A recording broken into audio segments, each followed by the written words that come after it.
प्रधानमंत्री नरेंद्र मोदी ने मंगलवार को राष्ट्रीय राजधानी में अपने आवास 7 लोक कल्याण मार्ग पर प्रधानमंत्री राष्ट्रीय बाल पुरस्कार 2024 के प्राप्तकर्ताओं के साथ बातचीत की।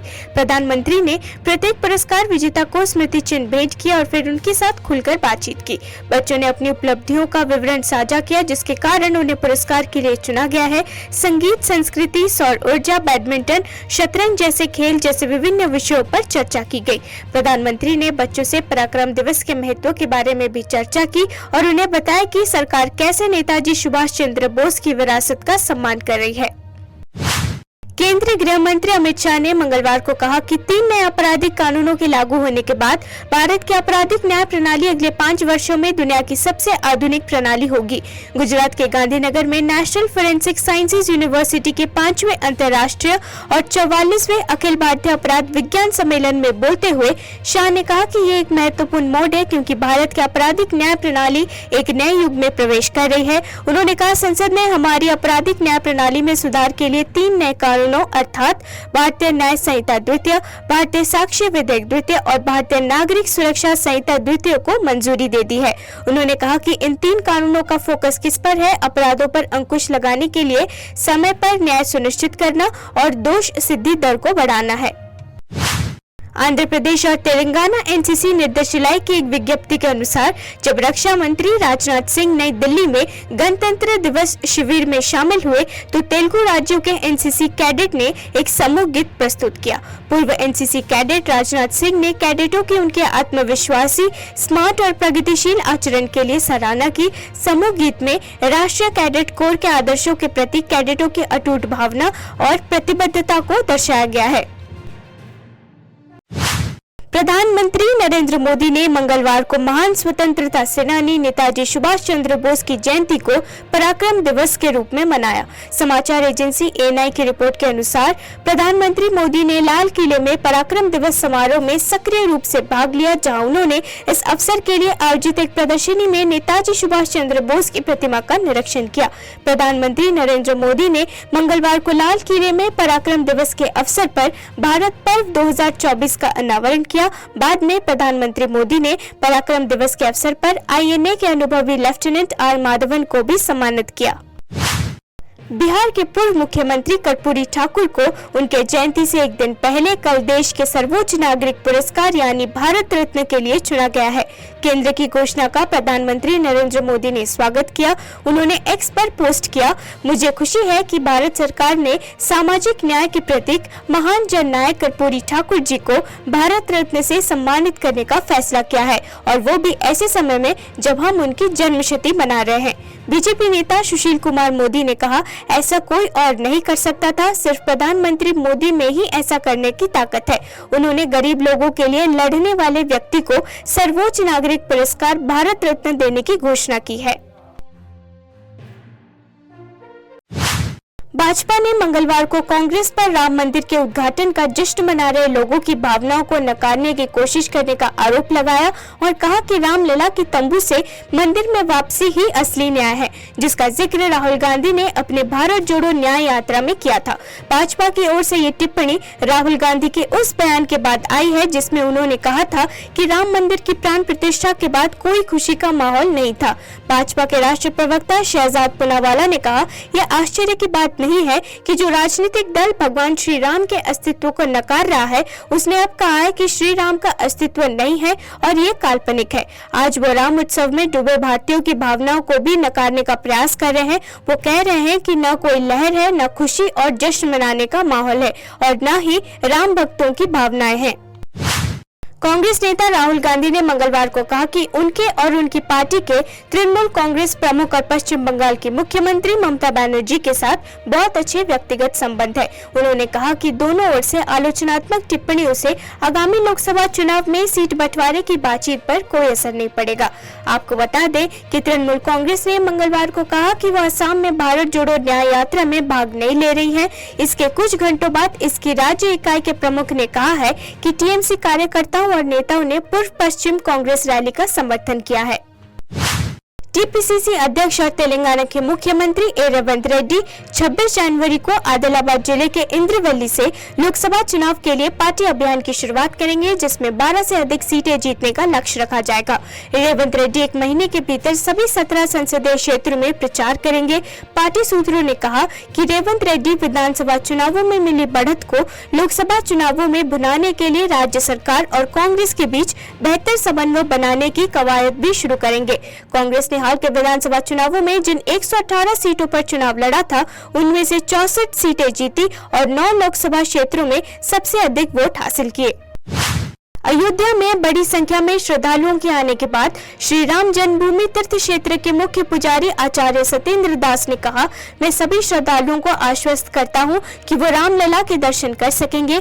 दर्शन लगातार जारी है। मैं भक्तों से धैर्य बनाए रखने की अपील करता हूं। हनुमानगढ़ी मंदिर के पुजारी महंत राजू दास ने कहा, मैं लोगों से अपील करता हूं कि वो अपना समय ले और आए, क्योंकि आप हर दिन भगवान राम के दर्शन कर सकते हैं। उत्तर प्रदेश के पुलिस महानिदेशक विजय कुमार ने कहा, सुरक्षा कर्मियों ने प्राण प्रतिष्ठा पर सफल प्रभाव डाला है। श्रद्धालुओं के लिए हम नई व्यवस्था कर रहे हैं। मैं आए हुए राम भक्त जो अयोध्या में उपस्थित हैं, जिनकी संख्या बहुत अधिक है, और इनकी संख्या को देखते हुए सभी दर्शनार्थियों को मैं रामलला की ओर से प्रार्थना करता हूँ, अपील करता हूँ कि किसी प्रकार के ज़्यादा उत्तेजित न हो और यह घबराएं नहीं कि दर्शन नहीं होगा। सभी को दर्शन मिलेगा।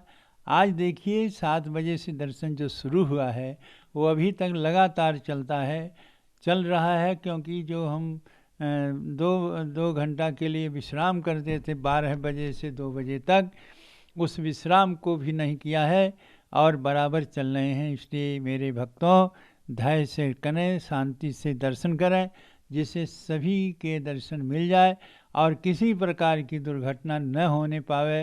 यह अयोध्या धाम है और यह जिस प्रकार से आप लोगों का उत्साह है, यह उत्साह बहुत ही प्रशंसनीय है कि भगवान राम के प्रति आप लोग किस प्रकार के उत्साह दर्शन करने की लालायित हैं। वो सभी को दर्शन मिलेगा, लेकिन किसी प्रकार का कोई भी घटना न हो जाए, इसलिए जो धक्का मुक्की वाली बात है वो शांति से रहें। एक एक व्यक्ति शांति से जाके और मंदिर का दर्शन करें, भगवान रामलला जो विराजमान है उनके दर्शन करें, और इसमें घबराए की बात नहीं है। कोई भी व्यक्ति ऐसा नहीं है जिसको दर्शन न कराया जाए, सभी को दर्शन मिलेगा। इसलिए शांति से और बिना किसी घबराहट के, बिना किसी धक्का मुक्की के शांति से चल करके रामलला का दर्शन करें, यही हमारी अपील है।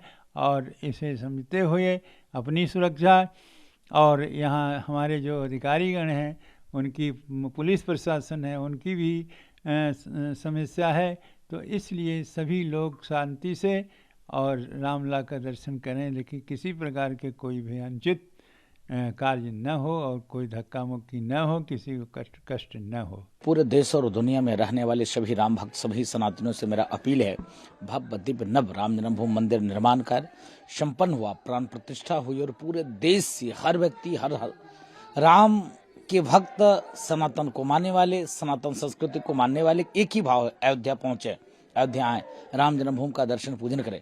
लेकिन आप सभी से करबद्ध प्रार्थना है, निवेदन है कि अब तो प्राण प्रतिष्ठा हो गई है, ठाकुर जी विराजमान हो गए हैं और ठाकुर जी आपको रोज मिलेंगे, इसकी चिंता की बात नहीं है।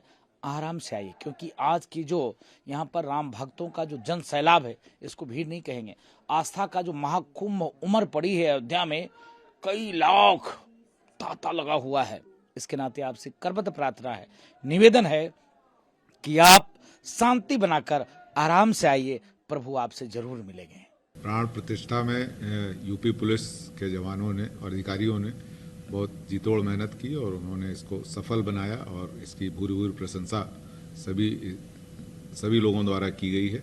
अब इस आगे दर्शनार्थी ज़्यादा आने की संभावना है, तो उसके लिए हम लोग नई व्यवस्था बना रहे हैं कि कैसे अंदर जाएंगे और होल्डिंग एरिया में कैसे रुकेंगे और फिर दर्शन करके किस रास्ते से बाहर निकलेंगे। इसलिए किया जा रहा है कि ताकि एक साथ अगर श्रद्धालु आ जाते हैं, अगर मान लीजिए एक साथ 50,000 लोग आ जाएंगे, तो स्वाभाविक है कि वो थोड़े थोड़े करके अंदर जाएंगे। तो इसलिए उसके लिए व्यवस्था बनाई गई है कि एक लाइन लगाई जाए, लाइन बनाई जाए जो धीरे धीरे लोग प्रवेश करें, प्रवेश करके अपना बाहर निकलते जाएं।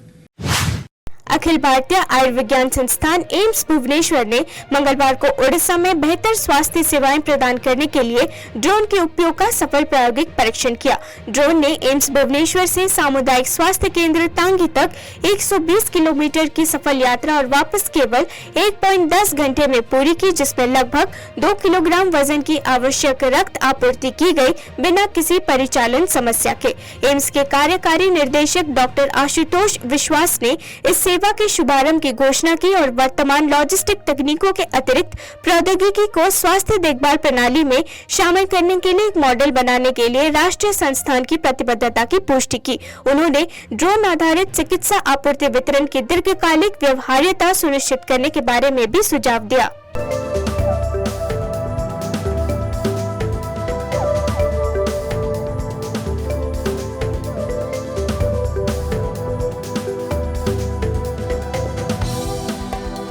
Yeah, Government of India, Minister of Health. It is a kind of movement that we need to utilize the drone services. With that, we also found that this drone could be used in the health sector, and today was the trial that successfully we conducted this trial drone services because we need various approval from the different authorities, and we connected our AIIMS Bhubaneswar with a outreach hospital that is 80 kilometers away from the Bhubaneswar AIIMS. And with this drone, we first took the blood unit and we transported the blood unit to that hospital, which is 80 kilometers, about 80 kilometers away from our Bhubaneswar. And then it was found then the total environment and the temperature is controlled. And with these services, we can use other also transporting other various materials, medicines, emergency medicines we can send, and also sometimes any investigations required to communicate with the AIIMS Bhubaneswar and other centers. It is very useful also sometimes the flood area and the cyclone area where the ambulance, the vehicles will not be able to reach there, so we can send through this, through the drone, we can provide blood units to that area if blood transfusion is required. And we can send also emergency medicines and other so many things. So this is a very useful these services, and hopefully it will be very good, and will be able to successfully launch other different institutions, different units around the AIIMS whenever it is required. And on 25th also we are planning to have this kind of services again. And successfully today we completed the trial, and on 25th again we will be sending other different things and providing services to other units.